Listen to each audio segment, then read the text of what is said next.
vai fazer a eleição da CIPA, já manda comunicado. Gente, um e-mail, é um e-mail comunicando, é um e-mail. Tu não precisa ir até o sindicato. E aí, amigo, fechou? Não. Só manda um e-mailzinho comunicando que será aberto o processo eleitoral, blá, blá, blá, blá. Lindo, maravilhoso, comunicou, fechou. Faz o processo eleitoral, cumprindo os prazos.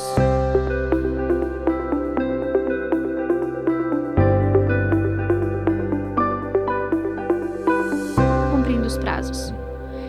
Essa empresa, por exemplo, que nunca teve CIPA na vida, porque o processo eleitoral deve acontecer com 60 dias de antecedência do término do mandato efetivo em vigor. Beleza. Mas é uma CIPA nova, Aline. Oxe, o que eu vou fazer? Calma teu coração. Você vai fazer o edital de convocação. Divulga lá pra todo mundo. Fala pra todo mundo que vai ter o processo eleitoral da CIPA e tal. Período de inscrição mínimo de 15 dias. Mas, Aline, a minha empresa tem 60 funcionários. Já avisei todos, 2 dias pra se inscrever já tá bom. Vai que aqueles que eu não quero que se elejam lá e se inscrevem. O que eu faço? É por isso que a norma já dá um prazo, que é justamente para ter o tempo hábil de todos verem e decidirem se querem, né? 2 dias não dá para decidir também. Tem que se informar. Não. 15 dias. Se a CIPA é nova, ou se a CIPA já existe, é 15 dias. A lei deixa bem claro. Então, é 15 dias. Não vai tentar, sabe, dar o nó sabotar o sistema. Não. Não pode. Então, é obrigatório 15 dias, que é o período da inscrição. Inclusive, essas informações são passadas nos treinamentos também, né?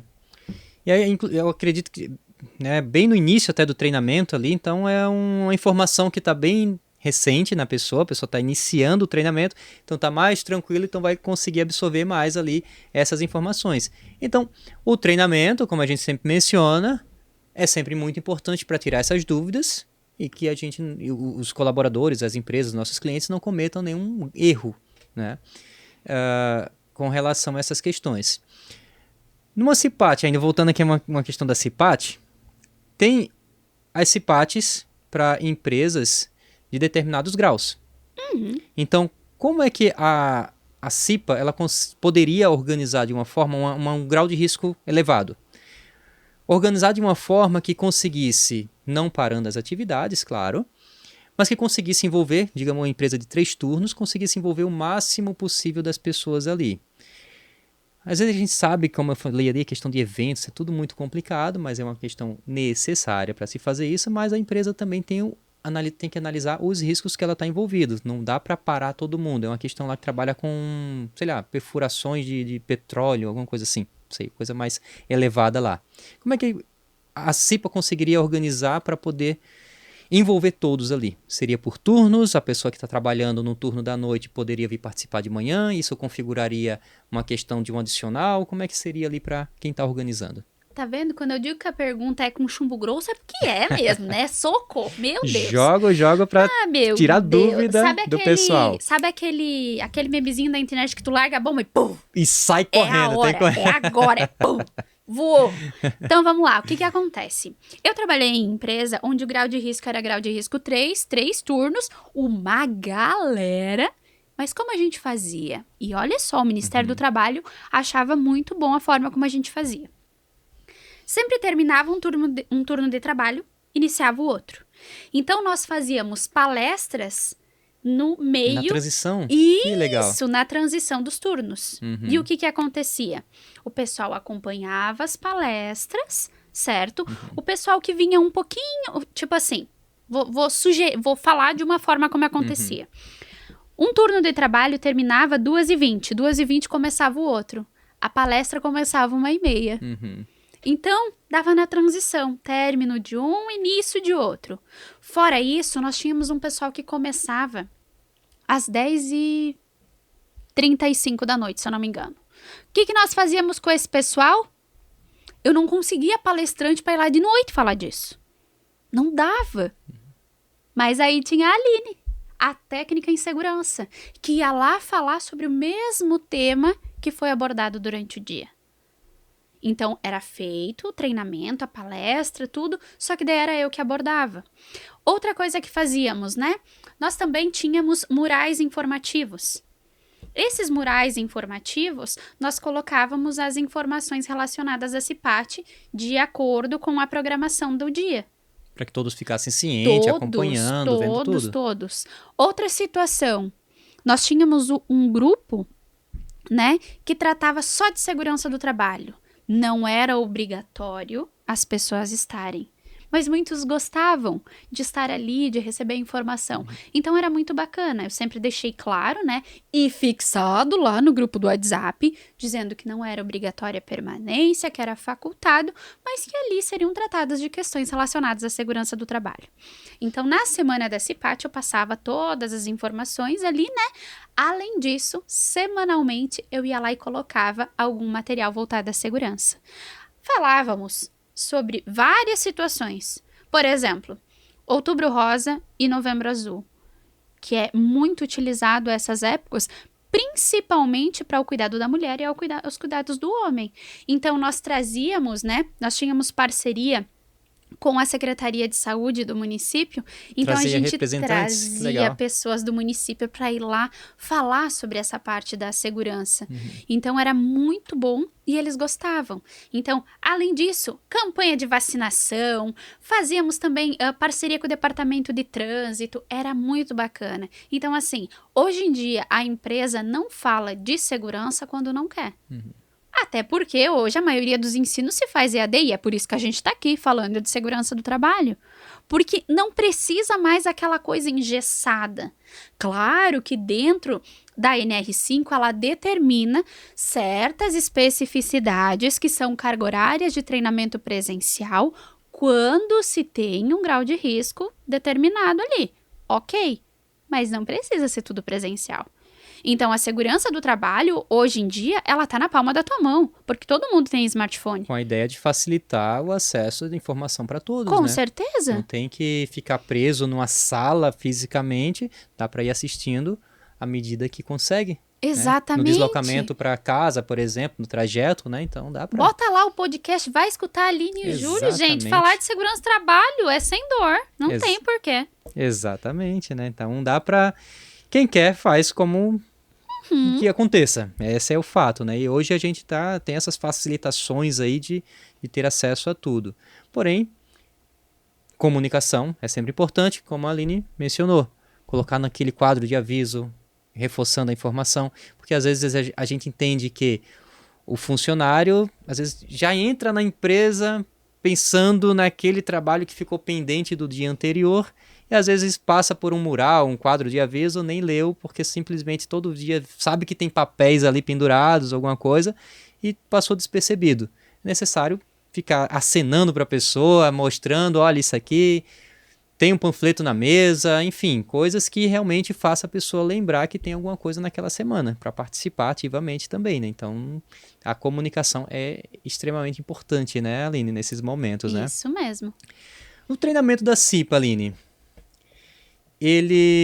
qual é o prazo, qual é o tempo de treinamento? Ele é um treinamento um pouco maior, mais extenso, né? Mas como é o tempo de treinamento que as pessoas precisam participar? E todos têm que participar também? Eu posso colocar só o presidente lá, o presidente escutando tudo, depois ele passa a informação, assina aqui que eu assisti vocês. Meu Deus. É assim que funciona, será? Acho que não, né? Então vamos lá. Agora é a próxima bomba. O que acontece?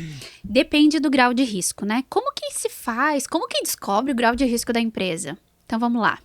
Dentro do anexo lá da NR4 tem uma lista. Lá vai ter atividade econômica e um códigozinho do lado. Aquele códigozinho é o CNAE. De acordo com o CNAE vai dizer o grau de risco. Esses códigozinhos, essas coisas todas, se você não quiser achar pelo grau de risco da empresa, pela NR4, o que você vai fazer? Você vai olhar lá pelo CNAE. Aí você vai ter o grau de risco. A partir disso, você vai conseguir saber, pelo número de pessoas e tudo mais, como que funciona. O dimensionamento do SESMIT e da CIPA. Dentro do dimensionamento da CIPA, a carga horária do treinamento ela vai variar de acordo com o grau de risco. Então, o grau de risco 1, a carga horária são de 8 horas. Essas 8 horas, grau de risco 1, não esquece, ela pode ser 100% EAD. Ou seja, com a Aline e com o Júlio. Além disso, o grau de risco 2, a carga horária total são de 12 horas, sendo 8 horas podendo ser à distância, assim, ou se não, ela pode ser totalmente presencial. Mas como a gente sabe, a demanda das empresas, eles geralmente fazem 8 horas EAD e 4 horas presencial, que aí soma-se as 12 horas, que é a carga horária total. O grau de risco 3 é um pouquinho diferente. São um total de 16 horas a carga horária total de treinamento, sendo 8 horas presencial e 8 horas podendo ser EAD, ou tudo presencial. Já o grau de risco 4 são de 20 horas a carga horária total do treinamento, sendo 12 horas podendo ser à distância e 8 horas presencial. Somando, então, são o total de 20 horas. E precisa ser, por exemplo, essas horas presenciais, ali no grau de risco 2, por exemplo, 4 horas. Vou colocar esse o mínimo ali. Só que a gente sabe que 4 horas, às vezes, é um pouco cansativo também. Precisa ser as 4 horas direto? Ou dá para fazer 1 hora hoje? Não, ela pode ser intercalada e o ideal é que sejam atividades mais práticas também, né? Até para que não seja tão maçante e as pessoas tenham noções de outros tipos de situações, como, por exemplo, primeiros socorros, combate a incêndio. Então, são atividades mais interativas que são bem legais de serem realizadas também. Isso é importante, né, informar, porque às vezes quando, por exemplo, 8 horas ali de treinamento, é muito cansativo também, né? Ficar ali escutando, por mais que seja partes mais práticas que envolvem, mas 8 horas aprendendo, nosso cérebro às vezes dá uma bugada ali no meio do caminho. É diferente de a gente estar fazendo algo mecânico, só fazendo a mesma coisa, só repete, não trabalha tanto ali a parte intelectual, cansa menos, né? Cansa o corpo físico, mas a mente tá ok. Quando é treinamento, a gente sabe que exige um pouco mais de atenção. É diferente de a pessoa assistir um filme, por exemplo, um filme de ação, de guerra, que só tá assistindo, ou um filme de comédia, se tu perde uma cena não tem problema, porque depois tu se encontra no filme novamente. Agora, quando é um filme um pouco mais elaborado, um filme mais de época, aí a pessoa tem que ficar atento do início ao fim. E é basicamente na mesma ideia do treinamento. O treinamento não dá pra gente ficar dispersando a todo momento, até porque na antropologia, né, são 15 minutos para o ser humano, pro adulto dispersar, que a gente está pensando em tanta coisa. Ah, meu Deus, chegar em casa, daqui a pouco terminar esse treinamento 18 horas, vou pegar esse trânsito, chegar em casa, me estressar e vou ter que estudar ainda, enfim. A mente do adulto está todo momento preocupada com alguma coisa lá na frente, né? Tanto que tem muitos casos de ansiedade e depressões. Então, esse formato que se pode fazer 1 hora por dia, por exemplo, é bem melhor.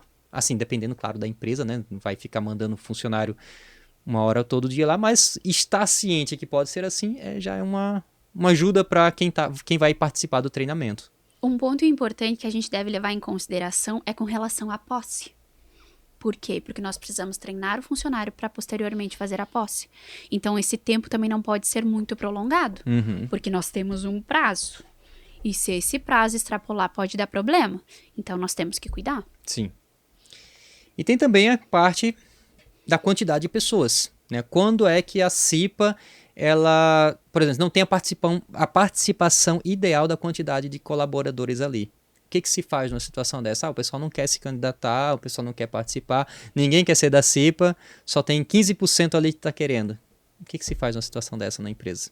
Convida, vamos lá, amigo! Porque não tem como seguir, né? Não tem o que fazer, gente, tá? É determinação, é lei, é dever, é obrigação. Tem que ter. Inclusive, gostaria, né, de solicitar que fosse colocado o nosso quadro de dimensionamento da CIPA na nossa apresentação. Excelente. Que aí eles vão conseguir dar pra uma visualizar, olhadinha. Né? Isso. Perfeito. O que vai acontecer? Depois, quando vocês forem ver, né, vocês vão ver que vai ter o quadro, e esse quadro ele vai determinar o número de membros efetivos e suplentes. E quando a gente for falar de membros efetivos e suplentes, lembrando que aquele quadro, ele vai determinar os representantes dos empregados. E o mesmo número de pessoas deve compor os representantes por parte do empregador. Então, nós não podemos esquecer, tá?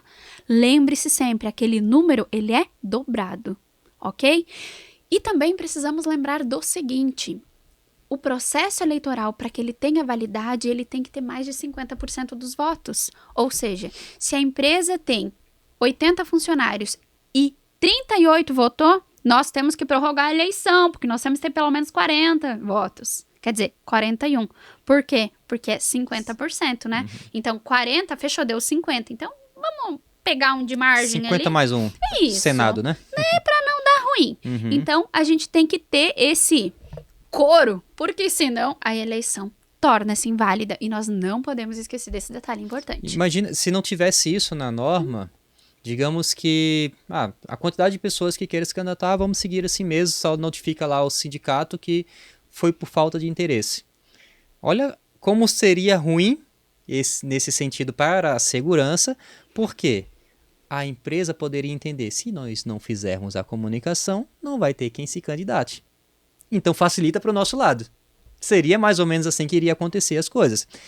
E por mais que houvesse a comunicação, todo o processo legal, normal que deveria seguir, mesmo assim havendo 30% de pessoas interessadas e mesmo assim fosse colocado em prática essa CIPA, 70% das pessoas não estão nem um pouco afim de ouvir ou mudar a sua cultura com relação à segurança. Olha como seria difícil o trabalho da CIPA, do SESMIT, enfim, seria horrível esse trabalho. Porque se a grande maioria não está querendo, como é que iria dar atenção àquelas pessoas que iriam impor alguma coisa, né? Se você gostou desse conteúdo e quer aprender mais sobre segurança do trabalho, acesse o link aqui da descrição, SST Class. A gente está aqui para te ensinar sobre segurança do trabalho desde sempre. Então vem descomplicar a segurança do trabalho com a gente.